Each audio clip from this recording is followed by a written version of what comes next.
In the small, quiet town of Cedar Creek, nestled between rolling hills and wide-open plains, there was a farm that had seen better days. The land had once been vibrant and full of life, but over the years, it had become run down, the soil dry and cracked, the barns weathered, and the crops thin. The farm had belonged to Jake's family for generations, but after his father passed away, the weight of keeping the farm running fell on Jake's shoulders. Jake was a quiet, hard-working man, but the burden of the farm was starting to wear on him.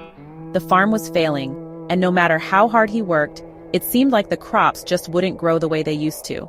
The animals were thin, the equipment was old, and the bills were piling up faster than he could pay them. Jake's friends and neighbors noticed how much he was struggling and offered to lend a hand. Jake, you've got to ask for help. You can't do this all on your own. Jake nodded politely, but kept his thoughts to himself. He knew Sam and the others meant well, but Jake had always been raised to believe that a man should handle his own problems. He wasn't one to lean on others, not even when things got tough.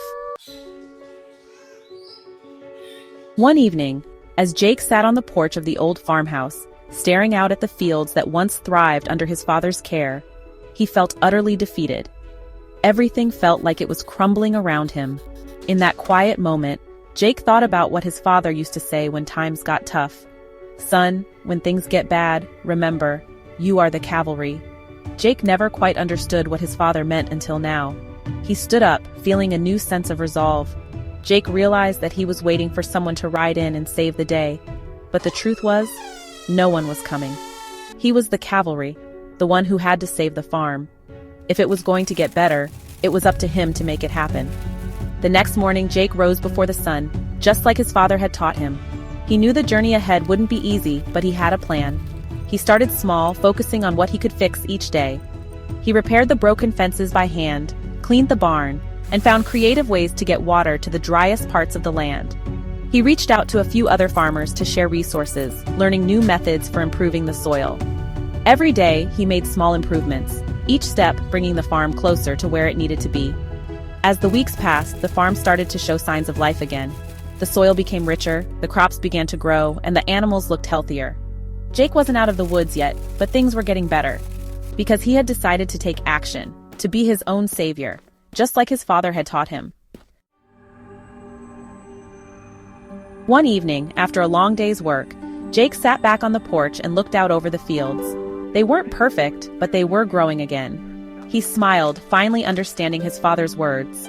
The moral of this story is, you are the cavalry, never forget that.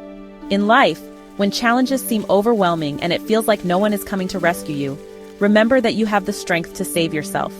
The power to turn things around is within you, even when everything seems to be falling apart. Waiting for someone else to step in will only delay your progress. Instead, take ownership of your situation, face your challenges head-on, and start making the changes that will lead you to success. You have more strength and resilience than you realize, and it's that strength that will carry you through the toughest of times. In conclusion, Brokenwood Mystic Farms symbolizes the enduring connection between humanity and the land, a tribute to the beauty of nature and the importance of honoring traditions in a changing world. Don't forget to like, share, and subscribe. You won't want to miss our short story adventures. If you have any questions, requests, or just want to say hello, feel free to contact us at info@brokenwoodmysticfarms.com or in the comments below. Thank you for joining us on this journey, and have a fantastic day, my friends.